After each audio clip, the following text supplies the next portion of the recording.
Hello my dear friends, હું નિમિષા પ્રજાપતિ તમારું સ્વાગત કરું છું મારા કિચનમાં। આજે હું તમારા માટે લઈને આવી છું ગણેશ ચતુર્થી સ્પેશિયલ ગોળ ચૂરમાના લાડુની રેસીપી। તો ચાલો બનાવવાનું સ્ટાર્ટ કરીએ। તો ગોળ ચૂરમા લાડુ બનાવવા માટે સૌપ્રથમ એક મોટી વાટકી ઘઉંનો 500 ગ્રામ કરકરો લોટ લઈ લઈશું અને એક મોટા બાઉલમાં એડ કરી દઈશું। હવે લોટ બાંધવા માટે તેમાં 4 ટેબલસ્પૂન તેલ એડ કરી દઈશું અને પછી તેના મૂઠિયા બનાવીશું। જો તમારે તેલની જગ્યાએ ઘી વાપરવું હોય તો પણ વાપરી શકો છો। હવે ચેક કરી લેવાનું કે લોટ આ રીતે મુઠ્ઠીમાં આવી જાય તે રીતે મિક્સ થવો જોઈએ। હવે મોણ સરખી રીતે મિક્સ થઈ જાય પછી આ રીતે મુઠ્ઠી પડીને ચેક કરી લઈશું, એટલે ખ્યાલ આવશે કે મોણ સરખી રીતે મિક્સ થઈ ગયું છે। હવે તેમાં હલકા ગરમ પાણીથી લોટ બાંધવાનો છે। મેં અહીં હાલ અડધો ગ્લાસ પાણી લીધું છે।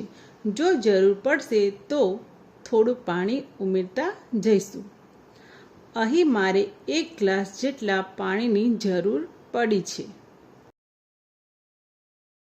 લોટ તમારે ભાખરી જેવો કઠણ રાખવાનો છે। ખાસ ધ્યાન એ રાખવું કે લોટ ઢીલો ન થઈ જાય। આટલા લોટથી 10 થી 11 મુઠિયા બનાવી શકીશું।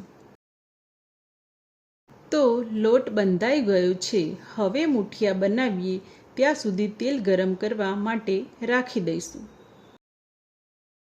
હવે મુઠિયા બનાવવાનું સ્ટાર્ટ કરીશું। તો આ રીતે એક લુવો લઈને લોટને મુઠ્ઠીમાં સરખી રીતે દબાવીને મુઠિયા બનાવી દઈશું। હવે લોટ આવો કઠણ હશે તો મુઠિયાને પ્રોપર શેપ આપી શકાશે। પછી તેલમાં તળશો તો ચૂરમું એકદમ સરસ તૈયાર થશે। તમે જોઈ શકો છો કે મુઠિયા એકદમ પરફેક્ટ બનીને તૈયાર થઈ ગયા છે।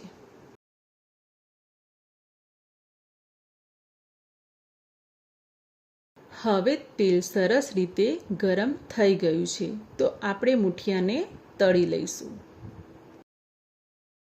ધીરે ધીરે મુઠિયાને તેલમાં એડ કરતા જઈશું। તમારે મુઠિયા ઘીમાં તળવા હોય તો ઘી પણ લઈ શકો છો। મેં તેલ લીધું છે। મુઠિયાને તમારે મીડિયમ ફ્લેમ પર ચડાવવાના છે અને મુઠિયા હલકા ગોલ્ડન કલરના ના થઈ જાય ત્યાં સુધી ચડાવવાના છે। વધારે પડતા મુઠિયા એકદમ લાલ ના થઈ જાય એનું ખાસ ધ્યાન રાખીશું। 3 થી 4 મિનિટ પછી મુઠિયાને પલટાવી દઈશું અને બીજી સાઈડથી ચડવા દઈશું, તો મુઠિયા અંદર સુધી સરખી રીતે ચડી જશે। હવે તમે જોઈ શકો છો કે મુઠિયા એકદમ સરસ રીતે બંને સાઈડથી તળાઈ ગયા છે। હવે મુઠિયાને ઠંડા થવા માટે મૂકી દઈશું। હવે આપણા મુઠિયા ઠંડા થઈ ગયા છે, તો એને વચ્ચેથી ભાગીને મિક્સર જારમાં નાખી દઈશું અને ગ્રાઇન્ડ કરી દઈશું। આ રીતે આપણે ગ્રાઇન્ડ કરી દઈશું અને પછી ચારણામાં ચાળી દઈશું, જેથી મોટા ટુકડા રહી ગયા હોય તો એ ચડાઈ જશે। આ રીતે 3 થી 4 વાર મિક્સરમાં ગ્રાઇન્ડ કરી દઈશું અને ચારણામાં ચાળી દઈશું। હવે તમે જોઈ શકો છો કે લાડુ બનાવવા માટે ચૂરમું રેડી થઈ ગયું છે। તો હવે લાડુ બનાવવા માટે 400 ગ્રામ ઘી લઈને મીડિયમ ફ્લેમ પર ગરમ કરવા રાખી દઈશું। હવે તેમાં સુધારેલો 500 ગ્રામ ગોળ એડ કરી દઈશું અને મીડિયમ ફ્લેમ પર ઓગાળતા જઈશું. ગોળને ફક્ત ઘીમાં ઓગળવા દેવાનો છે, ગોળને ફૂલવા દેવાનો નથી. હવે તમે જોઈ શકો છો કે ગોળની કણીઓ રહી ના જાય એ રીતે એકદમ ગોળ ઓગળી ગયો છે. હવે આ ગોળ અને ઘીને ચૂરમામાં એડ કરી દઈશું. હવે ગોળ અને ઘીને ચૂરમામાં એકદમ સરખી રીતે મિક્સ કરી દઈશું. હવે તમે જોઈ શકો છો કે ગોળ અને ઘીનું એકદમ પરફેક્ટ માપ આવી ગયું છે.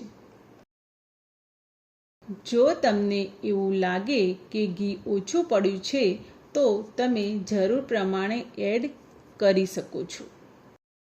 હવે આપણે તેમાં સૂકા મેવા એડ કરી દઈશું. તેમાં મેં સૂકી દ્રાક્ષ, કાજુ, બદામ અને એલચી પાવડર એડ કરી દઈશું. તમારે વધારે સૂકા મેવા એડ કરવા હોય તો કરી શકો છો. હવે આ બધું મિક્સ કરી દઈશું. તો લાડુ બનાવવા માટે ચૂરમું રેડી થઈ ગયું છે, તો આપણે લાડુ વાળી લઈશું. તો આ રીતે થોડા થોડા ચૂરમાને હાથમાં લઈ ધીમે ધીમે દબાવીને ગોળ લાડુ વાળી દઈશું. આટલા માપથી આપણે 15 થી 16 જેટલા લાડુ બનીને તૈયાર થશે. આ જ રીતે બધા લાડુ બનાવી દઈશું. અત્યારે ગણેશ ચતુર્થી નજીક આવે છે તો મેં ગોળ ચૂરમાના લાડુ બનાવ્યા છે. ગણેશજીના ફેવરેટ એવા ગોળ ચૂરમાના લાડુ.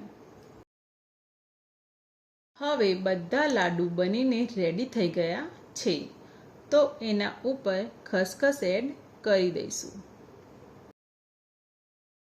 તમે જોઈ શકો છો કે આપણા લાડુ અંદરથી એકદમ સોફ્ટ બન્યા છે, મોઢામાં મૂકતા ઓગળી જાય એવા.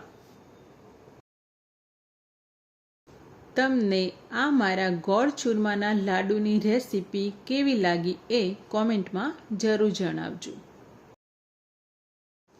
અને મારી આ ચેનલને લાઈક, શેર એન્ડ સબસ્ક્રાઈબ કરજો. તો હવે મળીશું નવી રેસીપી સાથે. હેપી ગણેશ ચતુર્થી.